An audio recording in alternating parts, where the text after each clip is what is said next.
To my colleagues on the other side of the aisle, let's be honest with immigrants who deserve better than what you're offering them. Don't welcome immigrants if you plan to reject them. If you keep pushing your bigoted H.R. 2 bill, then also pass this bill. I've taken the liberty of drafting it for you. It removes the Statue of Liberty, our largest symbol that tells people to come here. This is who you are, removing the fabric of America.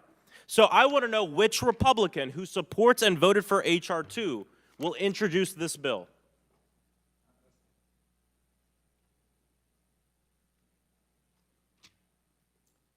If you're going to support H.R. 2 and these bigoted measures, the least you can do is not be a damn liar. It's shockingly common, as we've seen from his testimony, that for huge corporations to implement programs that amount to the kind of blatant racial quota setting that would make even Harvard University blush. These violations are advertised proudly. Executives in banking, technology, and consulting came forward in 2020 to promise to hire a concrete quota of 100,000 Black, Latino, and Asian workers in the next decade. Companies like Google and Adidas declared to the press that 30% of their new positions would be filled by Black or Latino workers by 2025. Using the EEOC's favorite tool, disparate impact, there can be no doubt then that the discrimination pendulum in America's biggest companies has swung past equality and meritocracy towards discriminating against employees who are white, male, or lack other favored characteristics. I want to start off by saying that I find that bigotry, transphobia, and our outright attacks on our LGBTQ+ community, these attacks that we've heard in this hearing today, are disgusting and unacceptable. Ms. Wiley, we've heard a lot of bigotry in this room today. Highly uncomfortable to sit here as one of these witnesses used their testimony time to, I guess, complain about the fact that maybe too many Black and brown people are getting jobs, is what that sounded like. It's amazing to me that just in a few years' time, it's now considered misinformation to talk about the Nazis in Ukraine. This is an extremely concerning situation. I don't think anyone in the United States government, Americans, do not support actual Nazis or white supremacists. I know I certainly do not. And I can't understand why in just a short amount of time, this information that our own American media frequently talked about is no longer talked about. Before I get into it, it's interesting to hear my colleague just now talk about disavowing white supremacists when in 2022, she spoke at an event led by white supremacist and white nationalist Nick Fuentes, and when asked about it, doubled down on it and said, we're gonna focus on people, not labels. So get out of here with that damn hypocrisy. And Dr. Snyder, I'm gonna give you some time to respond. First of all, I'd like to thank the representative from Georgia by making clear with her comments and with her person that any discussion of political warfare has to include Russia, Ukraine, and America. She's just demonstrated that point, I think, very powerfully. The fact of the matter is that Chairman Comer has a history of selective treatment of the facts presented to him that would really make any witness concerned about any kind of closed-door procedure or deposition. My amendment outlines how the chairman has misrepresented the mountain of bank records that show no wrongdoing, the fact that Chairman Comer has only released two of the 17 witness transcripts so far. We want him to release the transcripts. And we also know that the chairman has interviewed some of Hunter Biden's associates, and it seems that to the rest of America, and no dirt could be found, and because of that, they wanted to bury the truth. But the truth is out because the truth is that this has been a complete waste of time. Thank you, Mr. Chair. So this is the House Rules Manual, and at the start of Congress, the House approves the House rules. Every Republican member on this committee voted yes to it. On page 640, Rule 11, Clause 4B, it states that this committee, quote, may not be used for any partisan political campaign purpose, end quote. This hearing is in violation of the House rules that we all voted on, including the chair, including all the Republicans on the other side of the aisle. And all we've done in this hearing and over these hearings over this entire year is promote the Trump campaign. And so my question for the chairman or for any Republican is, how can we allow this hearing to continue when we are in direct violation of the House rules? It's about the Biden-Harris policy. That's what you say. You keep saying it's not about the campaign. It's not about the campaign.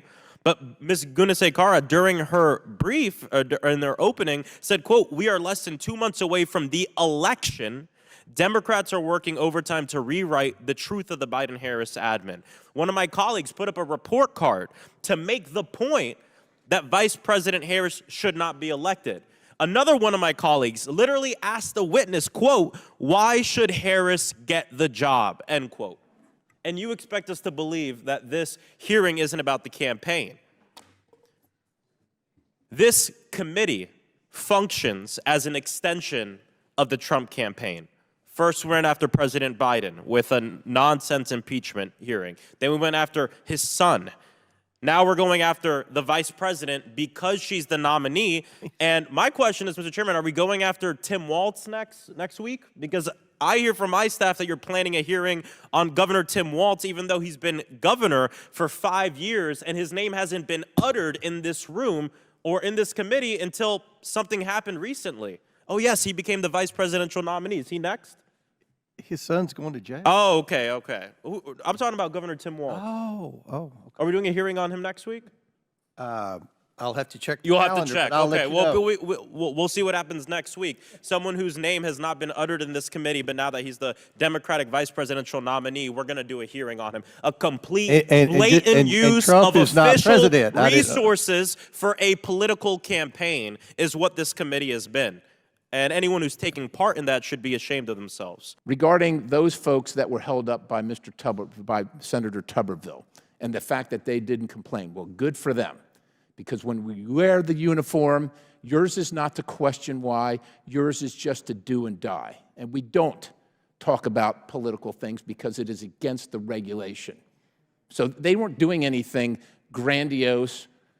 They were doing their duty as they should. And Tuberville was doing his duty as he should. The policies in the military regarding the subject at hand are wrong. And thank God somebody was willing to fight for them. I just want to point out to what my colleague just said, as it relates to members of the United States military whose promotions were being held up because of a senator who had problems from an ideological point of view with bodily autonomy, the message to them was, ours is not to reason why, but to do or die.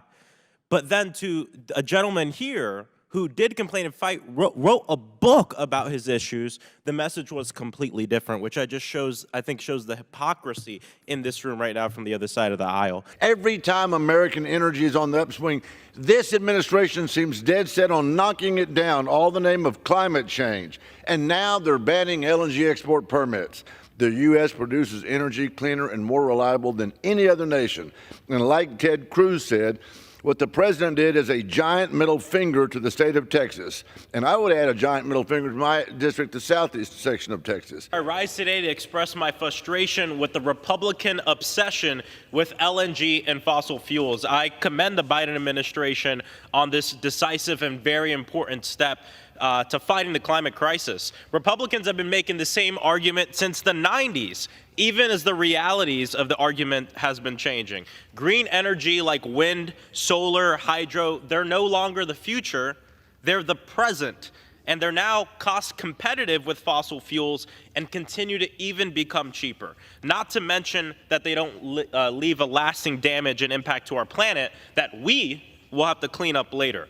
LNG is dangerous, it's dirty, it leaves lasting environmental and health damage to the communities where it's produced. And I want to be even clearer, according to the Department of Energy, the more LNG that we export, the more expensive prices will be at the pump for gas, and our electricity bills will be even higher. Additionally, LNG, which is 90% methane, heats the atmosphere at 80 times the rate of carbon dioxide. And for my fellow Floridians, who we are having hotter and hotter summers and record heats, this means even hotter summers, even deadlier summers, and faster sea levels rising. LNG is a loser for our pockets, it's a loser for humanity, it's a loser for our communities, and it is killing us. And to hear my colleagues say that, oh, the president's pandering to the climate movement, two things. Number one, I can only hope and pray and fight to make sure that we build off of this victory to get to a clean future, green, clean future. And the climate activists, advocates, and organizers are heroes for fighting to protect all of us, even your constituents.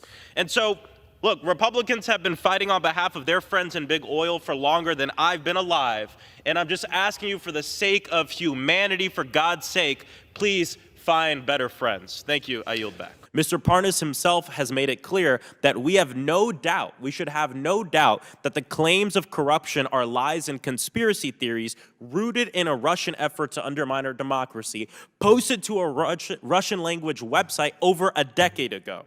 This is exactly what Putin wants. And over the years, Republicans have kept moving the goalpost. You just look at the past year, right? First, it was a bribe. Then it was Barisma, nothing. Then it was Hunter Biden's laptop, nothing but some like nude pics that we keep seeing here. Then it was supposed money laundering scheme that turned out to be a family member making a couple of car payments. And now Republicans on this committee have left the pretense of a crime behind and are moving the goalpost to influence peddling, which sounds more like what former President Donald Trump did in his time in office. Collectively, American undocumented immigrants pay an estimated $11.64 billion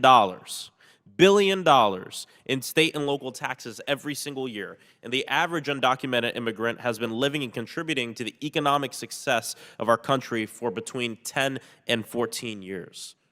These are folks who are literally putting more into our system than they're taking out, because they're undocumented. These are our friends, our family, teachers, substitute teachers, people who work in the medical field, people who work in hospitality, our neighbors, my family. Mr. Beer, how might white supremacist falsehoods about an invasion put immigrant communities in danger? Look, we talked about this before. We've seen the El Paso shooter manifesto, the Buffalo shooter. You go to Charlottesville, you saw what happened there. The Pittsburgh synagogue shooter. I mean, the number of crimes where now dozens of people have been murdered, it's astounding. They are saying what's motivating them. It's this idea that these people are invaders and therefore they can be responded to with military-style force. Yeah, and it just makes me wonder, because we keep hearing from colleagues on the other side, some of these witnesses, that I guess the rate doesn't matter or the data doesn't matter. And what really matters are the families and the victims, which I 100% agree with, but then they completely disregard the families and victims of immigrant communities because of the hateful rhetoric that they are pushing. Thank you so much, Dr. Snyder. And, you know, this hearing was put together to talk about political warfare, and it's strange because a lot of my Republican colleagues seem to be pointing a lot of fingers, but not at Vladimir Putin and not holding him accountable. I mean, even top-ranking Republicans are having enough of it. Michael McCall said, quote, "I think Russian propaganda has made its way into the United States. Unfortunately, it's infected a good chunk of my party's base," unquote. We just heard some of that right now. Republican Michael Turner, chairman of the House Intelligence Committee, quote, "We see directly coming from Russia attempts to mass communications that there are anti-Ukraine and pro-Russia messages, some of which we even hear being uttered on the House floor." Dr. Snyder, can you talk really quickly about some of the main narratives Russia uses when engaging in political warfare? I appreciate this question because if we're going to talk about political warfare, we have to take into account the ways that countries cooperate. It's entirely artificial to say, here's China, here's America. That means that we leave aside Xinjiang, at least we leave aside Tibet, Hong Kong, Taiwan, New Zealand, Australia, Europe, all the places where China practices political warfare, and we leave aside Russia and Ukraine, which is where it matters the most. Political warfare is only political warfare if it passes through us. That is the intention. We've just seen an example of it passing through a person. It's only political warfare if it passes through us. What the Russians and the Chinese imitating the Russians try to do is to convince us that our system is no better than theirs, there's no point in voting, and we should support, if we support anyone at all, the person who's most likely to bring our system down. That's the point. I really appreciate you bringing up the fact that it has to pass through us, because we just heard it here from my colleague, and here's another tweet from the same colleague saying, "Anyone who votes to fund Ukraine is funding the most corrupt money scheme of any foreign war in our country's history." And if you look at where this is from the Strategic Culture Foundation, an online journal run by a Russian intelligence service that has been sanctioned by the U.S. Treasury Department for election interference. So we see it passing through us, and not just with the colleague that just spoke, but with many of my colleagues on the other side of the aisle. And what Russian propaganda won't tell you is most of the money allocated for Ukraine is actually spent in America. 90% of it going to Americans. And so are these American companies that support Ukraine, are these allegations based on evidence, Dr. Snyder? And if not, where do these allegations against President Zelensky and his cabinet come from? First of all, U.S. weapons are being used extremely efficiently on the Ukrainian battlefield. They're being audited in practice. Secondly, there is an American institution which does audit the way that is expended. Third of all, you're quite right. What the allocation of usually weapons that are about to be decommissioned anyway to Ukraine means is that we spend more on modern weapons inside the United States, which is why the defense industry is generally in favor of it. This trope of Ukraine being corrupt with respect to the weapons comes from a handful of Russian sources. There's no reason to think it. They're fighting for their lives. They're doing very well. Yeah, thank you so much. We've got to let that sink in. We have members of the United States Congress using Russian disinformation to discredit Ukraine and help Russia.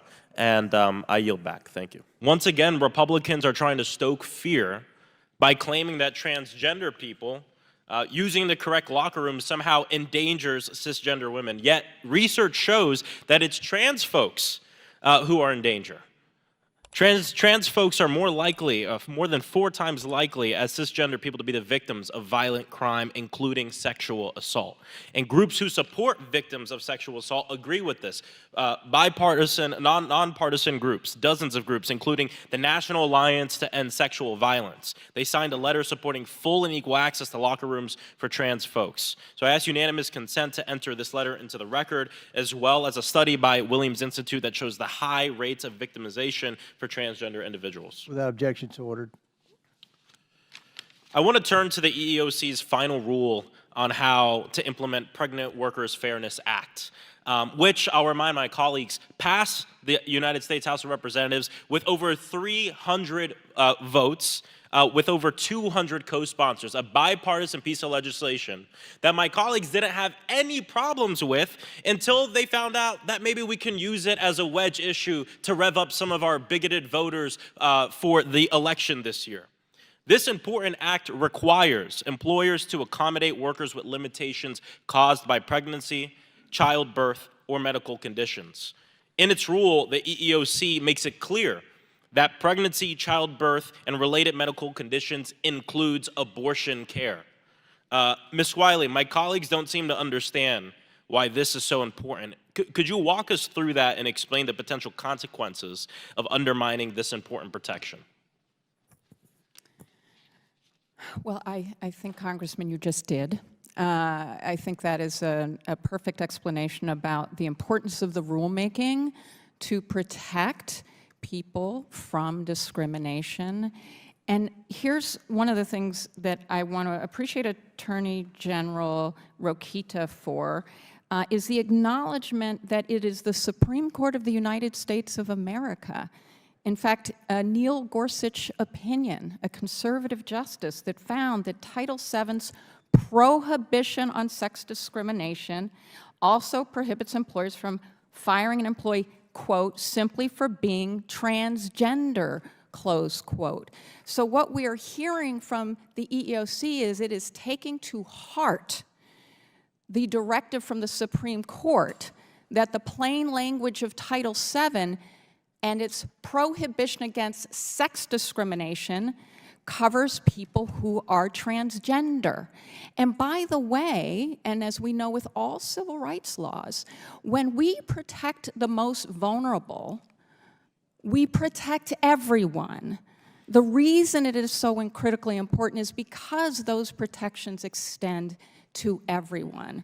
And we should remember that because it's one of the greatest lessons that we have seen and why we should absolutely refuse to allow fear-mongering about 1% of the U.S. population.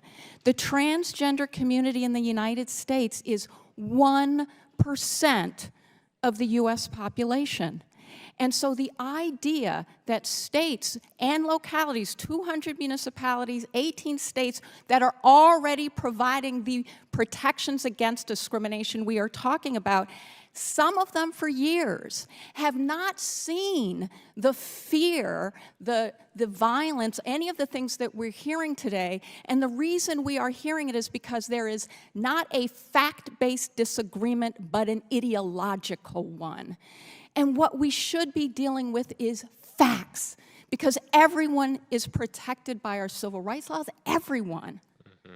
And it is the facts that ensure we're protecting the most vulnerable. Thank you so much, Ms. Wiley. I don't have much time left to get to my other questions, but I just wanted to let you keep talking because I agree with everything that you just said. And it's just a shame to sit in these hearings watching my colleagues attack programs that also are designed to help veterans. So to attack these programs is to attack what I consider true patriotism, which is more than a bald eagle, beer, and flag. It's about loving the people who live in the country, no matter who they are. Thank you. I yield back. Chair recognizes Mr. Biggs from Arizona. Ms. Perryman, we worked together in 2023 when I hosted an ad hoc hearing to spotlight different issues in the state of Florida.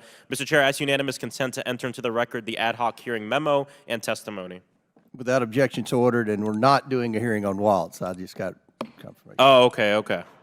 For those concerned about Project 2025, people should know that Project 2025 is Florida 2024.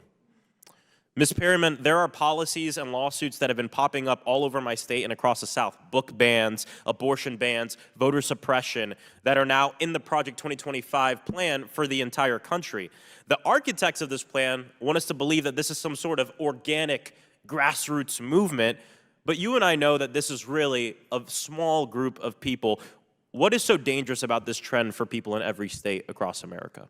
Well, Project 2025 would take away rights of the American people and beneficial programs that we have come to rely on in communities across the country.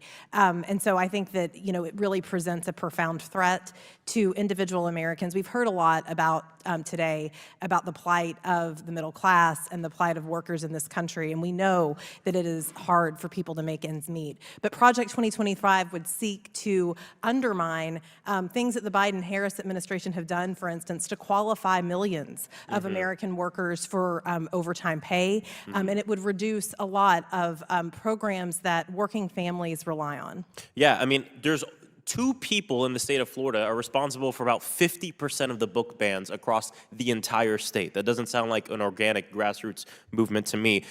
Ms. Perryman, of the policies these extremists are testing in Florida, which ones do you see these same groups laying the groundwork for at the national level, and how are they doing this? Well, certainly attacks on the freedom to read, attacks on public education, attacks on just very basic ideas and history we see in Florida.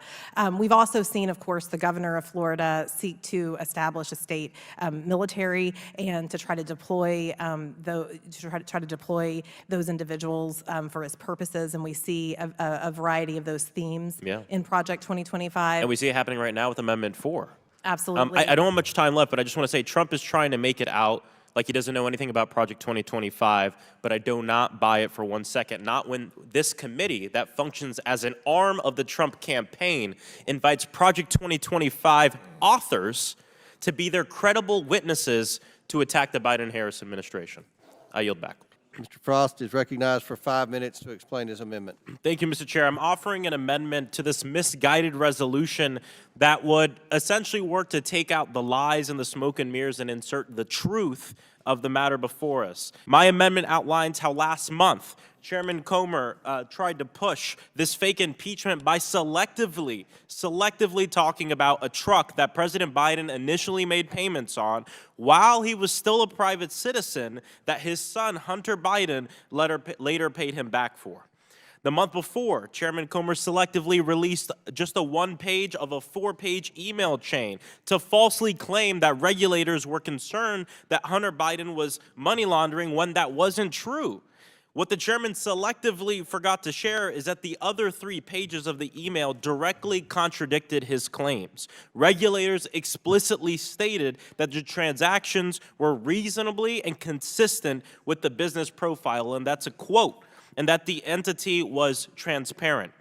And it doesn't stop there. Republican claims all throughout this case barely hold up to the slightest bit of scrutiny. And it's not just me saying that. We've heard it on Fox News. We've heard it from the Wall Street Journal, the Washington Post, CNN, and others who have been investigating the chairman's false claims of evidence against President Biden. And once again, it's been said time and time again, Hunter Biden took us up on the offer of sitting in that chair in this committee and publicly answering questions so that way the public can see it, and so that way he doesn't have his words misrepresented in a closed-door deposition. And what this works to do is give the entire story. If you're going to vote to hold him in contempt, at least vote yes on this amendment so we can include the full story in this piece of legislation. It is the fear of the truth that has stopped the chairman from accepting Hunter Biden's offer to testify publicly, and my amendment essentially lays it all out on the table. I urge adoption of my amendment, and then let's move on and do the real work of the American people, especially in these difficult times. I yield back. Does any other member wish to speak? Mr. Chairman, I have a parliamentary inquiry. Chair recognizes Mr. Donald. I'm from the state of Florida. This war on wokeism is not new to me. And it's a shame that Republicans on this committee haven't caught on to my governor DeSantis' failing presidential campaign that's based on this war on woke. And this misplacement on wokeism in the military endangers America's national security by ignoring the real threats.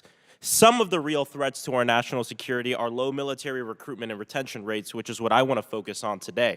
Look, service members aren't leaving the military because of DEI training, or because a military base was renamed, or because someone accessed an abortion. But what I do hear from my constituents is this. I've had folks write about problems with housing allowance being too low in the military. People messaging me about saying medications are too expensive. Folks worrying that service members won't be able to get pay if Republicans in Congress shut down the government. These are the real things that resonate with the American people, because these are the issues that this committee needs to be addressing. General, you testified that the Army became more diverse and welcoming to soldiers of color over your time in service. How has that inclusion helped retain talented service members? We have a greater, thank you, Congressman, we have a greater pool to draw from. We didn't used to be able to draw from people of color or women, or we had LGBTQ, they were kicked out, of which I know many that were kicked out. We have a broader thing. We need every person to be able to serve.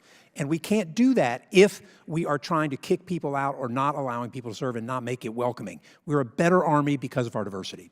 I 100% agree with you. I mean, we know at West Point that black students had highlighted during their time the art memorializing the traitor Confederate General Robert E. Lee that hung on the wall, and the fact that the only black person hanging on the walls was someone who was a slave. And I think that things like that hurt our military readiness and national security when it makes our service members uncomfortable. Diversity, equity, inclusion strengthens our national military. It does not work against it. General, you've also testified about your own story of service. Quote, I didn't choose the Army because of patriotism. I signed up for the money, end quote. And I don't bring that up as a disparaging thing, because we know that this is something that is true for many of our service members. And especially when I speak with folks who look like myself in my community that are looking at joining the military. You joined to help afford your college, and ended up staying for more than 4 decades. So thank you so much for your service. We know that many soldiers enlist for financial reasons, but then choose not to re-enlist because it's unaffordable for them. Have you observed any trends around how economic struggles can stunt a soldier's career?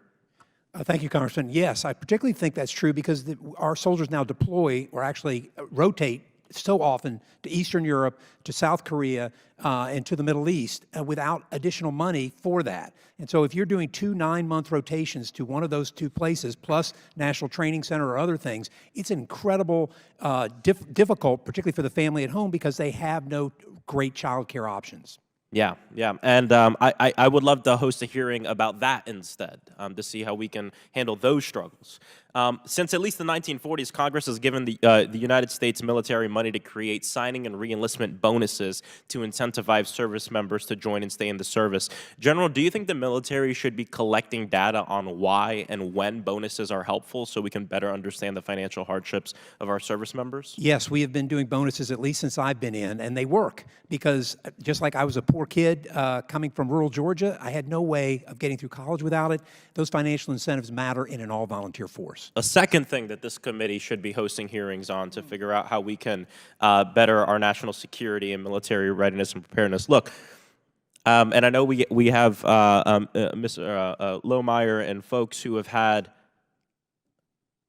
uncomfortable or maybe negative interpretations or experiences with DEI, and I would never take away someone's experience from them. But what I do want to call out is there's a difference between seeing something that you see value in, diversity, equity, and inclusion, or diversity in our military, and saying, we ought to fix these problems. I think there's some problems with it. I think we ought to fix them, versus saying we should just completely get rid of it. I mean, in 1954, when we began to desegregate schools in this country, we knew it would be uncomfortable. We knew there would be problems, but we did it because it was the right thing to do. This hearing is entitled "The Risk of Progressive Ideologies in the U.S. Military." DEI is not a progressive ideology. It's just the right thing to do. If we want to talk about progressive ideology in the militaries, we can talk about affordable housing and food. We can talk about tuition assistance. We can talk about universal health care that the military provides, progressive ideologies in the military, but not DEI. Thank you so much, and I yield back. Thank you, Mr. Chairman. So since Republican politicians have no plan to address the real issues of this country, low wages, high prices, etc., their leaders at the highest levels have dipped into the fascist playbook to blame communities and to blame minorities and to blame immigrants for the issues that Americans are facing. And these days, the more fear you can stoke, the better. I mean, one of my colleagues, Marjorie Taylor Greene, has called immigrants terrorists. And many on the right take their cues from their top leader, former President Donald Trump. From 2015 to just this past Monday night in Iowa, he has used fear and racism to spread false narratives. He said that immigrants are, quote, poisoning the blood of our country, end quote, echoing the same language used by Hitler to describe Jewish people. Mr. Beer, why is it grossly incorrect to paint immigrants as criminals, and why is this rhetoric not only false, but dangerous? Look, U.S. Census Bureau data is quite clear. Immigrants are about half as likely to be incarcerated in the United States as others.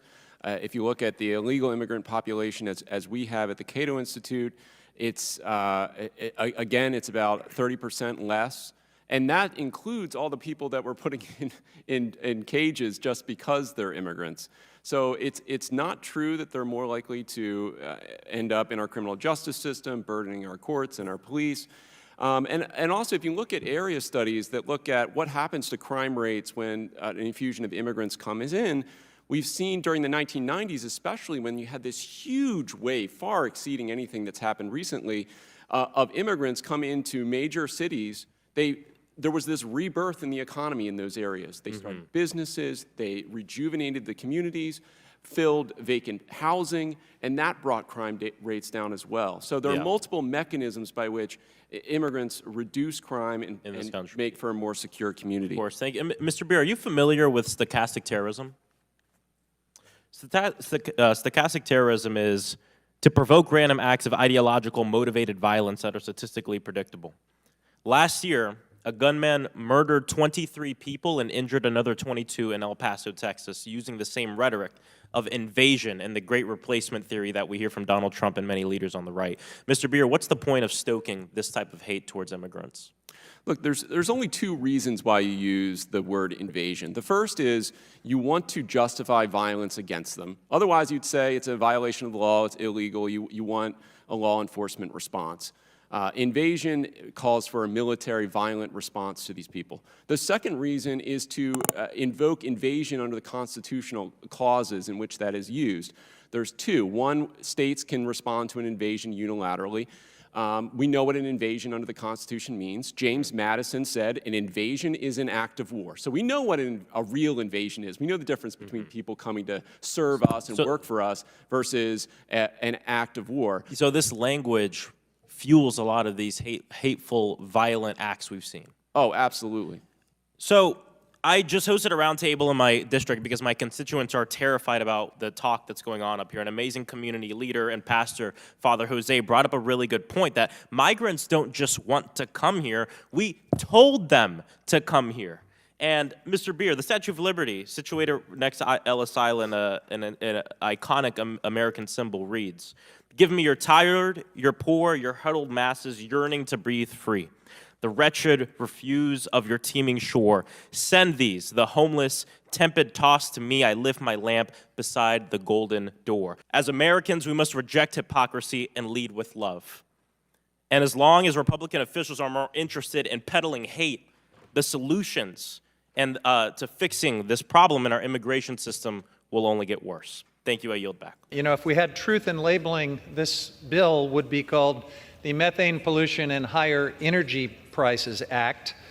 I am simply amazed that this MAGA Republican majority in this Congress, which really makes the 1948 Do-Nothing Congress look like a paragon of productivity, a Congress today that can't find time to bring critical national security funding bills to the floor for a vote, that won't even bring a bipartisan border solution bill to the floor for a vote, but there's always time for another sop to the fossil fuel industry. And so here we are with a bill that is transparently dishonest. It is an effort to fast-track dirty energy projects, throw environmental justice communities under the bus, completely ignore the climate crisis, and expedite permitting for LNG facilities so that big oil can ramp up unnecessary exports of this harmful fossil gas. Let's do some fact-checking. The United States is already the world's largest LNG exporter.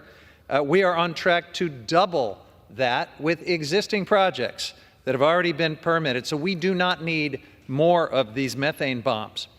Second, experts have crunched the numbers, and new LNG facilities, export facilities, are going to increase the cost of energy prices here at home. That's a fact. Third, our allies are not asking for this. They are on record asking for clean energy, not more LNG. So let's stop putting words in their mouth. They don't want to go from being dependent on Vladimir Putin to being dependent on the United States fossil fuel industry. They want clean energy. Now look, LNG is a climate bomb. This is well documented. I sent a letter several weeks ago to the Biden administration asking them to develop meaningful tests to ensure that they are truly protecting the public interest here, not the interest of greedy corporations when they improve these projects. And I'm thankful that they've just announced that they will do exactly that with new LNG permitting decisions. This pause is the first step in overhauling how we permit these projects, but it's an important one, and we shouldn't be wasting time sacrificing communities at the altar of big oil in this attempt by Republicans to reverse a sensible, smart decision that puts people over politics. I urge my colleagues to oppose this bill, and I yield back. It is deeply troubling to see the Biden administration put party ahead of country, to put radical views ahead of the common good, to put left-wing fear-mongering ahead of the American people. Sadly, that's exactly what happened when President Biden halted the permitting of additional liquefied natural gas export facility.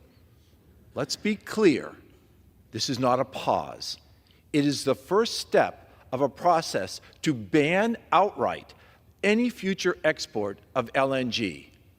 LNG, a form of energy that is under the feet of my constituents. This was a political decision to pander to the far left that will lead to increased energy prices for American households. It will abandon our allies in the time of need. It will harm family-sustaining jobs and relinquish American global energy leadership. It is time to put a stop to the Biden administration's policies that increase prices for the sake of pandering to the president's political base. It is critical that we pass the Unlocking Our Domestic LNG Potential Act and ensure that liquefied natural gas can continue to support American energy dominance. Why are we turning our back on American energy? How can we turn away from American family-sustaining jobs? For what reasons are we turning our allies into the hands of Putin? We want to talk about gifts to Putin. Which party is preventing any aid going to Ukraine to fight Putin and Russia? Don't come up here and talk about the hypocrisy of who's giving a gift to Putin, because it is your party, the Republican Party, that is doing that. Today I rise in opposition to H.R. 7176, which would strip away the Department of Energy's ability to examine the full impacts of liquefied natural gas export projects on our climate, consumer energy costs, and communities. LNG exports are an environmental injustice and a climate disaster. They pollute minority and low-income communities along the Gulf Coast. We have heard directly from communities in these regions that they do not want any LNG facilities to be built in their backyards. Roshetta Ozane, a mother of 6 in Sulphur, Louisiana, is surrounded by oil and gas infrastructure, including 3 LNG export facilities. She has said, and I quote, "Our air smells like rotten eggs. There's constant flaring. It sounds like trains are coming back and forth. I have 2 children who suffer with asthma. I have children who suffer with other respiratory and skin conditions. There are several families who are dealing with the same thing," end quote. For far too long, her community's voice has been ignored as these LNG export facilities were built. I commend the Biden administration for taking an important step to pause the consideration of new permits for LNG export terminals. It gives us a chance to make sure that people like Roshetta have a voice. The Republican bill in front of us is an attempt to silence communities overwhelmed by pollution. It forces the federal government to ignore what's in the public interest and instead blindly approve LNG export projects to create profits for the fossil fuel industry. I urge my Democratic colleagues to oppose this bill and stand up for our consumers, our climate, and the health of our communities. I yield back. Thank you, Mr. Chair. The claims made against the President of the United States have been so completely proven to be lies that even House Republicans now are admitting that it's time to close this case. Mr. Parnas, I have a few questions for you in limited time, so I really want to try to get through these. And I just want everybody to know, especially people watching at home, that you're like one of the most credible witnesses that we've had throughout this entire impeachment inquiry. First off, I just want folks to know, for people who aren't familiar, can you tell me who you were working for between 2018 and 2019? Rudy Giuliani and Donald J. Trump. And to be clear, did you answered to Rudy Giuliani? Yes. You answered to Donald Trump? Yes. Directly? Directly to Rudy Giuliani. Yeah. Most of the time. When former President Trump and Rudy Giuliani flew to Ukraine to look for corruption on the part of President Biden, did you find any? No. And following your Ukraine trip, Senate Republicans, Senator Grassley and Johnson, released their Barisma report, which the New York Times concluded was, quote, unproven allegations that echo an active Russian disinformation campaign, end quote. Mr. Parnas, are the unproven allegations that are at the heart of the Republican report the same fabricated claims that Donald Trump and Rudy Giuliani sent you to Ukraine to go dig up? Yes. Last summer, you wrote a letter to Congress noting that when the media started to get tired of the smoke screens and using this, one of the authors of the Republican Barisma report would be your, quote, guy in the Senate to push all the information, end quote. What did you mean by that? Senator Ron Johnson was our guy in the Senate. It was told to me that when we push the information, he's going to push it in the halls of Congress. So when the media was getting skeptical about pushing disinformation after they've proven it wrong time and time again, the plan was to have a U.S. Senator, Ron Johnson, to push that disinformation even further. Correct, because we had Congressman Nunes already doing it, so Senator Ron Johnson jumped on board. This Congress, both Chairman Comer and Chairman Jordan, have centered this entire sham impeachment hearing on an FBI tip sheet. This tip sheet made wild claims about bribery that didn't even come close to being backed up. And in fact, it's all being proved to be one big lie. Mr. Parnas, is the allegation in the FBI tip sheet based on the same fabricated claims that Donald Trump and Rudy Giuliani flew you to Ukraine to dig up? Yes. I also want to make it clear that the informant allegedly behind this tip sheet is facing criminal charges for lying about the Biden family and was a known fraud for years before that. The same fabricated claim kept popping up and getting smacked down over and over again. In fact, our colleagues at the Foreign Affairs Committee did some amazing work on this investigation and found that this lie dates back to December 2015, almost 10 years ago. Do you happen to know the article that I'm referring to? I don't know the exact article, but I do know that the slide has started way back in 2015. Started about 10 years ago. It was an article entitled, quote, "The Ukrainian Scam of the Biden Family," end quote. And it was posted to a Russian language media website registered in a city in Russian-occupied Crimea.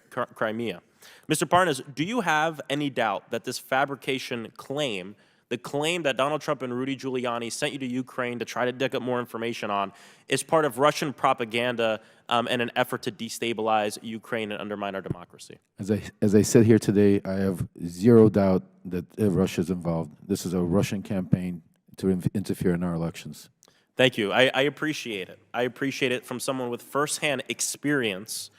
Look, to recap, there's no evidence that support allegations that President Biden engaged in corruption in Ukraine. We know this. We've been laughing a lot about this, calling it theater and a sham, which it is. But I also want to bring up that this is really serious. Yes. I mean, we have members of Congress and this committee using Russian propaganda meant to undermine our democracy, to undermine our president. It's not just theater or laughable, but it's a betrayal of our democracy. It is very serious, Congressman. Yes. Chair, I yield back. time's expired. Chair recognizes Ms. Boebert from Colorado for 5 minutes. Thank you, Mr. Chair. Since the beginning of his campaign for president, Donald Trump in 2015 has been consistently propagating hateful, extremist rhetoric about immigrants, including falsehoods depicting all Mexican immigrants as criminals, as drug dealers, and as rapists. At campaign events just last month, Trump claimed that immigrants are poisoning the blood of this country. The Republican witnesses here today are the latest in a line of people spreading racist, far-right fiction in an attempt to dehumanize immigrants. Mr. Beer, I want to get back to some truth in this conversation. Is someone more likely to commit a crime if they are born in the United States or if they are foreign-born?